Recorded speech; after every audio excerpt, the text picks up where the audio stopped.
Good morning, Hoppers. This is Mrs. Sutliff with your writing lesson for the day. Today I'm going to be showing you how to go from your notebook to the computer and adding transition words. So we'll be working on a learning target up here that says I can add transitions like mini intros and mini conclusions to my writing as I type. And today, not just to start your paragraph and end your paragraph, but also to connect the ideas within your paragraph together. Let's hop right in. This is the anchor chart for transition words, and you can find it in your purple booklet. This is my purple booklet on page 30. And look, I wrote it on the board for you. So if you can't remember, you can just look right up there. Hopefully these will be helpful for you today. I'm also going to be using my blue booklet today, and I'm on page 44 where the signal words are, so that I can be sure I'm using the correct signal words for the text structure that matches my section. Okay. Also, just out of curiosity, I grabbed a writing checklist for information, which you have in the back of your purple booklet. And I'm looking at transitions, since that's what we're working on right now. And it says, if I wrote a section in sequence, I use words like before, later, next, then, and after. Some of those words are right up there. If I organize the section with kinds or parts, kind of sounds like descriptive text structure. You can use words such as another, also, or for example, and those are also up there. But if you remember a transition word or a signal word that's not on those lists, it's probably still a good one for you to use. So don't feel like it has to be on this list in order for it to count. So I'm going to be going from my notebook here to the OneDrive here, and this is my Japan report that I've been working on. I had an idea to do a compare and contrast section, and that's the one you're going to watch me do today. But first I want to take a look at some of the other sections that I've been working on, and we're going to see if I have some transitions already. So in my description, Geography of Japan, which you saw in my video yesterday or last time, I introduced my topic with a good attention getter. A good transition is a question when you're starting a new section. And I ended it with a final thought that I left with my readers. Maybe it is flatter on the coast. Okay. With my problem and solution that I started working on yesterday, I really tried to put transitions and use signal words, and this was supposed to be problem and solution. So some of the signal words for problem and solution, they didn't really feel like transitions to me, but I did put one way, another, and the last solution, and that way I felt like I was transitioning from one of my solution ideas to the next one and the next one, and I offered 3 different solutions, and you can see I underlined these are examples of transitions too. All right, so let's watch me as I do one more. I'm going to go from my notebook to the computer and work on my compare and contrast section. So this is what my notes look like. Yikes, I don't even have sentences yet. I forgot. I guess I got busy, but I still need to get the work done. So I'm going to go from my notes to the computer. First thing I need to do is introduce my section, and it's my first section, so I really want a good introduction, and I'm just gonna grab my anchor chart there. How can I start a section of my report? I can't connect back to a previous section because this is my first section. I already used that shocking fact thing with a did you know in other sections. I want a variety. I think I might need to do a mini story. I'm going to try that. So mini stories have beginning, middle, and end, and I'm going to try this thinking about my people I know who've been to Japan.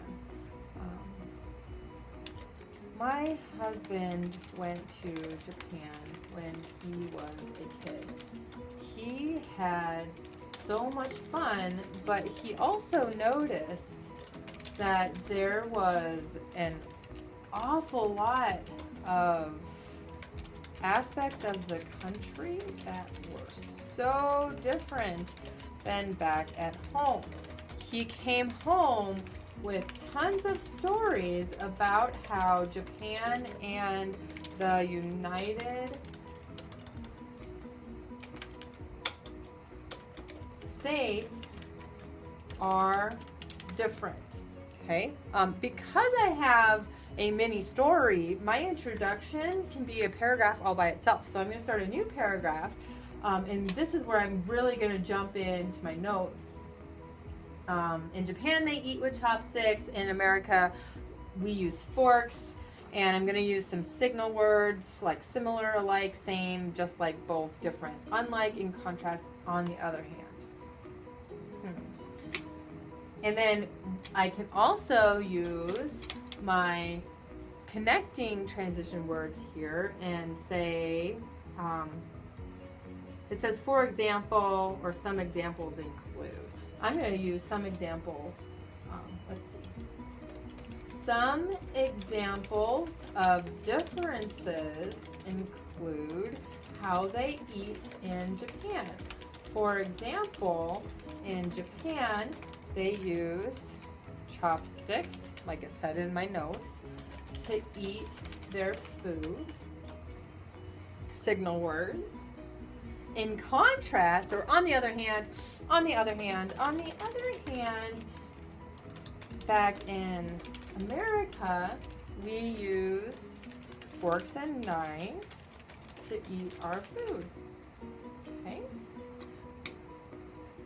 Hopefully you're noticing that I have a lot of stuff out and I keep going back and forth between, okay, here's my notes, here's my transition words, here's my text structures. I'm doing a lot all at once, and that's why we have all these different booklets, so that hopefully it's not a whole lot of flipping notebooks and pages and stuff, and you can just go from one thing to the next. It's kind of hard, it's juggling. So in Japan, they drive on the left side, and we use the right side of the road. I'm going to do that one next. Going to my OneNote to type.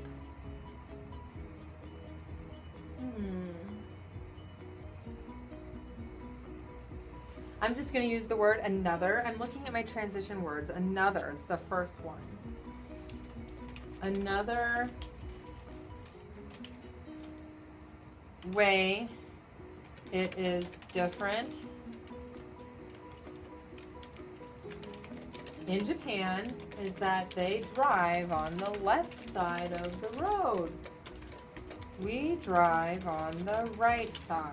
Oops, I forgot a signal word. Notice that I just typed the sentence. I need the signal word that goes with it. So in this case, I'm going to do unlike in Japan. Unlike in Japan, comma, lowercase w, we drive on the right side.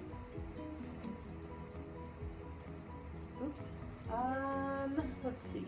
I'm starting to get confused about which notes I've done and which ones I haven't. I really strongly recommend that you check off. So I'm going to do wear slippers inside next. If you check off your notes or cross them out as you type them, you can keep track better of what you still need to type. So let's see.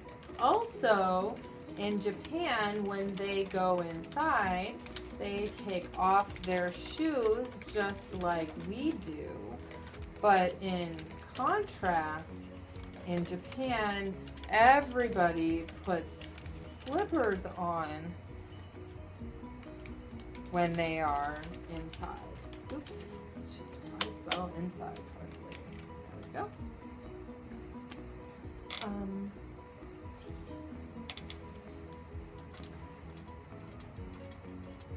Maybe I should talk about how they're similar a little.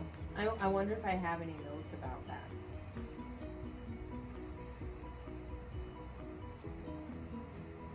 I do have some other, I think I need a section on how to speak Japanese, so I think I'm going to save those notes for later. And I am going to go back to, over here, to end my section with an ending kind of transition. And I can do this in a couple different ways. I can end with a big picture, like even though Japan and America are really vastly different, they have so many similarities because they are both countries where people live in peace and harmony. I don't know.